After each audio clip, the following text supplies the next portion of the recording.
Hello, friends. This is Dave Hurwitz, executive editor at ClassicsToday.com, here with random reviews from the Overflow room. And today, we're working backwards still through the alphabet, and we've gotten through Schubert. That was, I think, the longest series of videos we've had to date, like 15 of them. Oh my goodness. Well, we've got a singleton coming up, and it's Franz Schreker. Yeah, Schreker. Where is he? Oh, sorry about that. Oops, there we are. I have a big clump of Schreker, though, because mostly he wrote operas. And here is the Schreker clump. It's like lots of things. I've got a bunch upstairs, too. I really enjoyed Schreker. Schreker was a discovery. He was one of the big opera composers at the beginning of the 20th century, big German opera composers. He began life in a somewhat conservative Brahmsian vein, and then he discovered glamorous orchestration and non-functional harmony, and he was off to the races. He wrote a bunch of operas, but because he was Jewish, he was stripped of all of his positions in 1933 when the Nazis came to power, and he promptly dropped dead of a heart attack afterwards, which was a shame. But his music is really quite splendidly luscious and rich and decadent and maybe just a touch kitschy in the Korngoldian vein. But oh my, could he write? And for the voice, and it's just tremendous.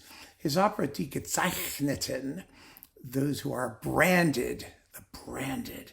I don't even know what that means in the context of this opera, but oh my God, what a glorious work it is.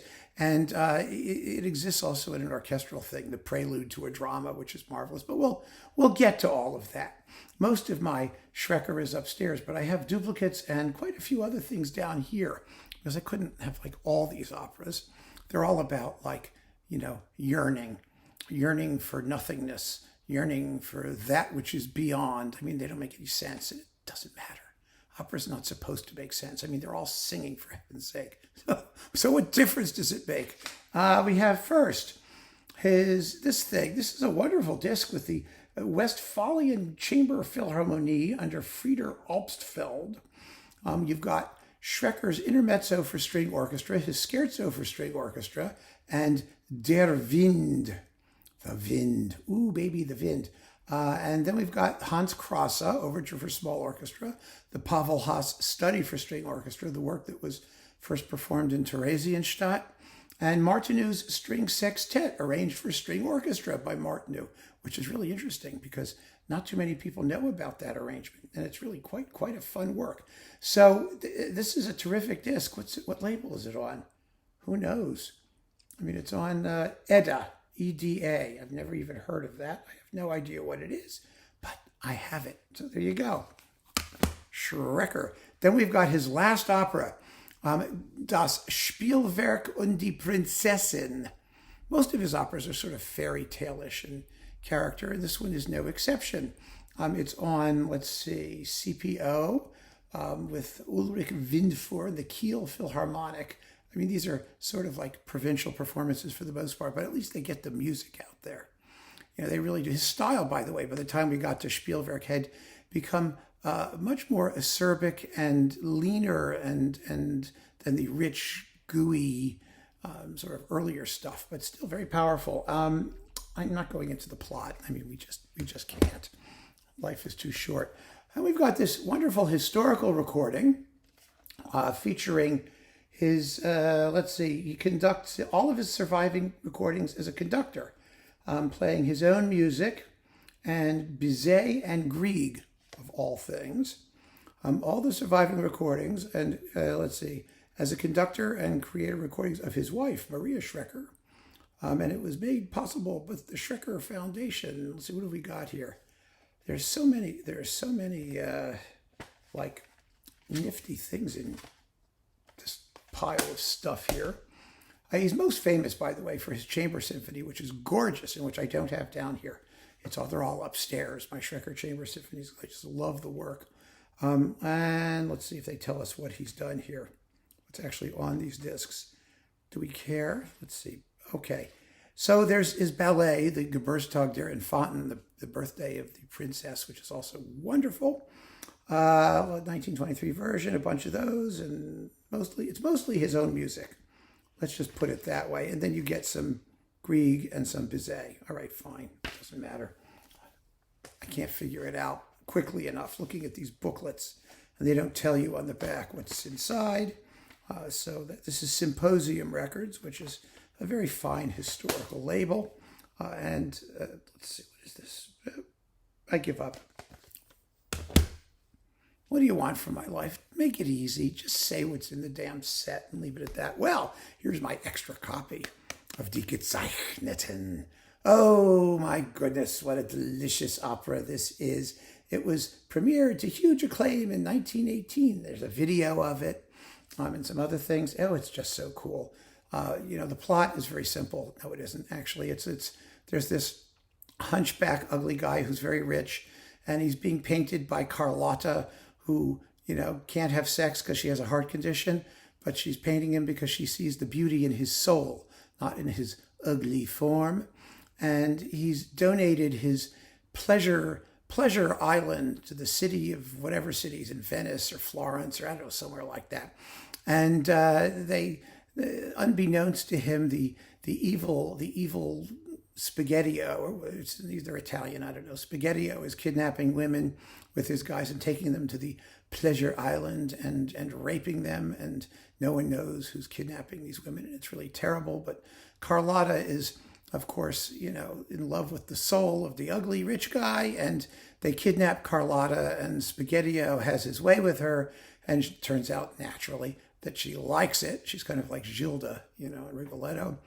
And she likes it, but because, she's had sex, she looks at ugly guy and doesn't see his soul anymore. He's just ugly. And so she rejects him, and he goes insane, and she drops dead from her heart condition, and that's the story. And the music's amazing. Absolutely amazing. What's this one? Oh, Iraloa. This has got there's some fire in here. It's got some fabulous fire music and some other things going on. This is on Sony with Peter Gülke. Iraloa has ghosts and spirits and things in it. And then we've got Christophorus. This is the other Kiel opera production on CPO. Thank God they were doing these things. Do you want me to read it? No, I'm not reading the plot. I can't. I just can't. It's too much. Die Ferne Klang. This is his most famous opera, The Distant Sound. It's about a guy who's looking for a distant sound. Get it? I mean, that allows, because it's about a sound, he gets to make gorgeous, non-functional, distant harmonies, impressionistic harmonies in the orchestra. And, he's running around looking for his distant sound, and he never finds it. And that's what happens. And it stays distant, and everybody dies. And then we've got Der Schatzgraber, it's a Graber, the treasure seeker. Der Schatzgraber. It's an opera and a prologue and 4 acts and a postlude, an epilogue with Taz Schreker. Schreker wrote his own librettos, by the way. This is a Gerd Albrecht recording with the Philharmonisches Staatsorchester of Hamburg, I assume, because it's the Hamburg State Opera. And oh my goodness, it's a pretty opera. Oh, I like this one.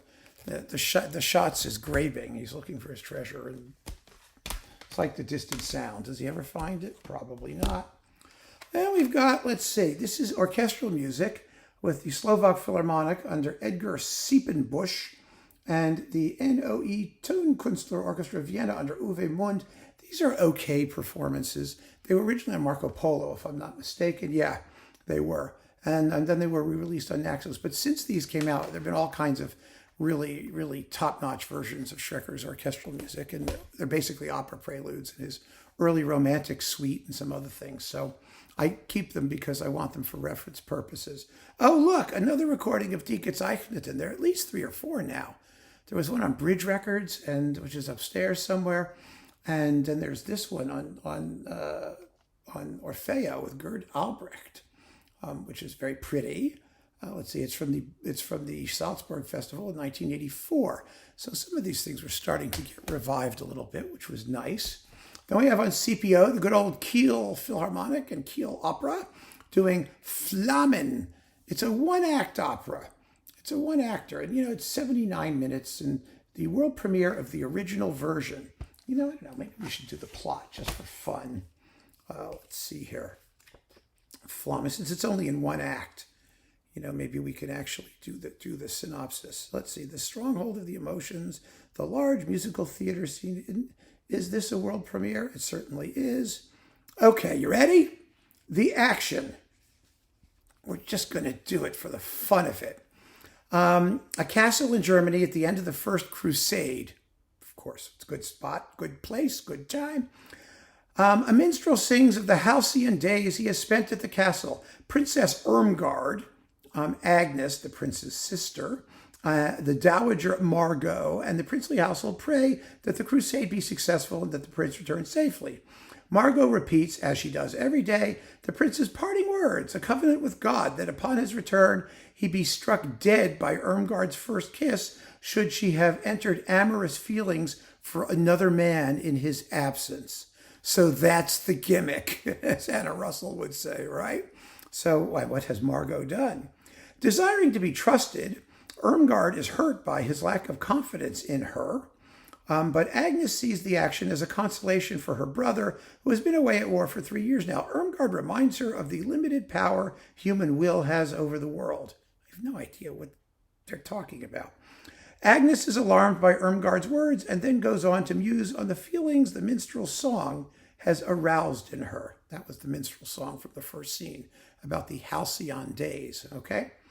The minstrel sings of passionate feelings, and Agnes thinks he is referring to her. He toys with the girl's emotions, saying that she is not able to comprehend the real meaning of the song. The minstrel sings to Irmgard of love, likening it to the inevitable course of nature. Realizing that his discourse on love is aimed at her, she points out that even nature moves in predetermined paths, is subject to laws. He speaks of love as something absolutely free and autonomous, a law unto itself. Agnes describes her childlike, innocent conception of love. The minstrel contradicts her by depicting passionate love as something omnipotent. Uh-oh, this stuff's gonna happen. A horn signal interrupts the interchange. The horn announces the approach of a messenger who then tells Irmgard that the prince and his victorious crusaders are almost home and that she is to arrange a celebration. Okay. Meanwhile, let's see. So we're talking about Irmgard's first kiss here. Yeah, okay. What's going to happen with good old Irmgard? Irmgard tells the servants what they are to do in preparation for her husband's arrival. Agnes notices with alarm that something strange has occurred between her sister-in-law and the minstrel. Oh, yes. This is quite similar to, what's that lousy ballet thing that Sibelius wrote? It's similar, where you have a minstrel who seduces everybody and what's it called? I don't remember. Anyway, the minstrel and Irmgard admit their feelings for one another. Irmgard is torn between love and duty. Recollecting her husband's parting words, she already sees herself as a murderess, yet wants to elope with her lover. Yeah, what the hell? She's a murderess. Agnes sees that Irmgard has invoked the consequences of the princess' covenant and prays for her brother's life. She is prepared to sacrifice herself. The lovers have overheard Agnes's prayer, and it brings them down to earth. Making a painful decision, Irmgard entreats the minstrel to leave the castle, which he does. Irmgard busies herself with supervising the preparations for the arrival of the prince. The servants extol the returning warriors and rejoice over the time of peace, which lies ahead. Scaramouche, that's the Sibelius thing that this is like. Thank you. The Crusaders approach, singing of the prince's victory and the God-given liberation of Jerusalem. The entire household is assembled to welcome them. The prince sends his warriors to the chapel to deliver a prayer of thanks. The prince pays homage to the ancestral castle and prays that fate has smiled on him here too.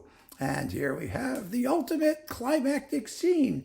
The servants rejoice over the reunion of the prince and the princess. The prince steps up to his wife. She evades his kiss by saying that she first must drink a toast to him. Having done so, she collapses. The prince throws himself beside her, yet she still refuses his kiss. Now she reveals to him how unhappy his emotional blackmail has made her, explains that killing herself will save his life, and alludes to her love for the minstrel. The prince deserts the scene without a word, and it is clear that the established order will prevail. Okay, I thought he was going to die. Well, he doesn't. He just deserts her, and she drops dead instead. And something has to do with flames. Well, that's the story. Okay, you get the point?